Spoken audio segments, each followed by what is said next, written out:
This I wanna nail sports to the bone. Top blogger, top YouTube channel. No matter which sports, yeah, we got it covered. Subscribe and hit the notification bell.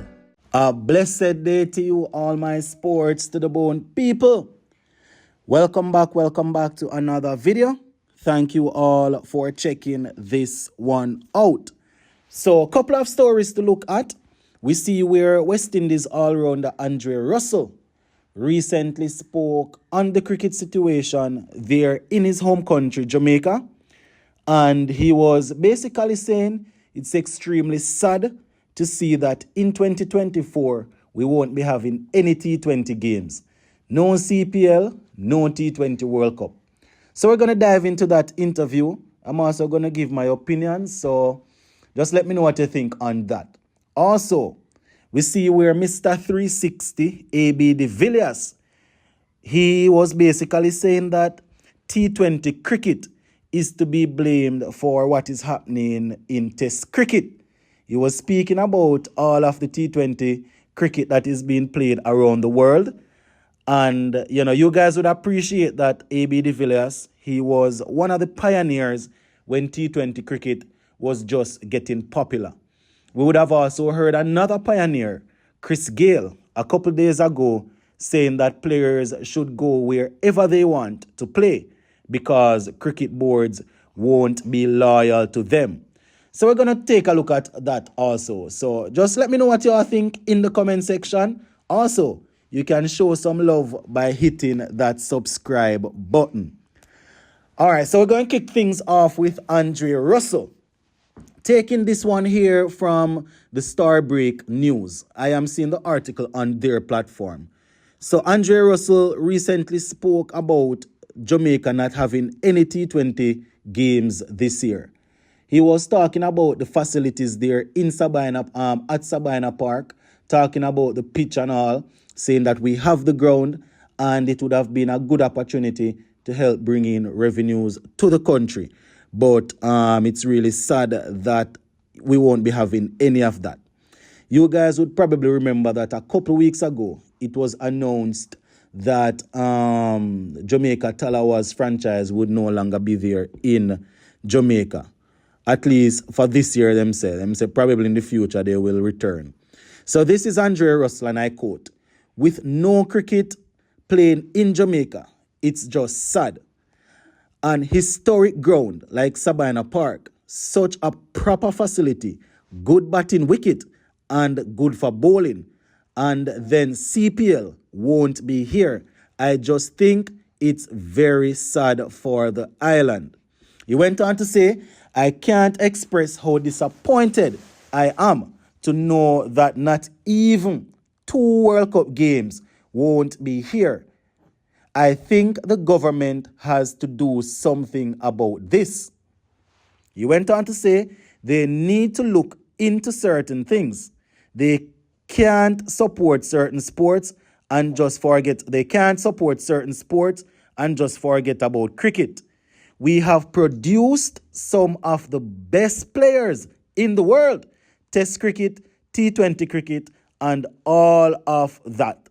So I am very disappointed in all these things that are happening. End quote. That is Andre Russell there, my people. And you guys would remember that he had to leave the Jamaica Talawas because of internal matters. We would have also seen the likes of Chris Gayle and Ravman Powell leaving because of internal matters also. And I would have indicated in previous videos that even though I think the Jamaica government dropped the ball on that, I am also holding the Jamaica Talawas owners and hierarchy people accountable. Because when you have people like Russell, Gayle, and Powell who can pull the crowd at their home country, you definitely want to make sure that these guys are there. So there's a lot to it. This was actually the owner, Chris Prasad, the former owner. I could not continue to operate the franchise cricket team in a country where the government refused to provide any financial support. Him say any financial support, end quote. For those who listened to my video this morning, you would have heard Bobsy Grange, the Minister of Sports, saying that from 2015 to 2019, they provided 13 million to the Jamaica Talawas to help offset certain costs. They also helped with transportation and a few other stuff. So it's very interesting, my people. Somebody is not telling the truth. I don't know who it is, but somebody is definitely not telling the truth. So all we have to see is high profile people continuing to come out and talk about this. And most of this is going to be even after effect from the other side of the government.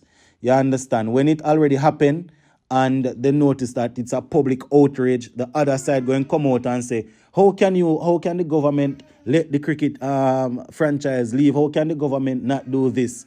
And all of that was needed before it happened. But you all know how politics is, my people. But, it's good to see Andre Russell, who still, has a huge fan base back home, come and voice his concern where cricket is concerned in Jamaica. Jamaica is a country that produce a lot of cricketers at the international level. So it's really sad when you have such a historic event coming to the Caribbean and a country like Jamaica is not able to even host one game.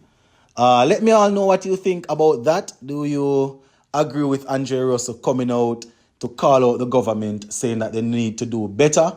Or do you think it's a case where it's just the horse is already gone through the gate and cricket is no longer popular in Jamaica and they need to just spend the money on the sports that are actually bringing in revenues into the kitty? Let me know what you think on that. All right, just before we finish up, let me take a look at what A.B. de Villiers had to say about Test cricket and what T20 cricket is doing to it. He was actually speaking about India coming to South Africa and then only playing 2 test matches, and that was it. Quite a few people would have shared their concerns, saying that it's a waste of time to travel or to tour and play only 2 games. So this is the former T20 king. I am not happy that there is not a 3rd test. You have to blame the T20 cricket going around the world for that. I do not know whom to blame, but I sense something is wrong. If you want to see all the teams compete and see who is the best test team in the world, something has to change. It is talking about South Africa's test squad for New Zealand has sent shockwaves around the cricketing world and has made it clear that test cricket is under pressure. For that matter, even ODI cricket and the whole system is turning around to T20 cricket.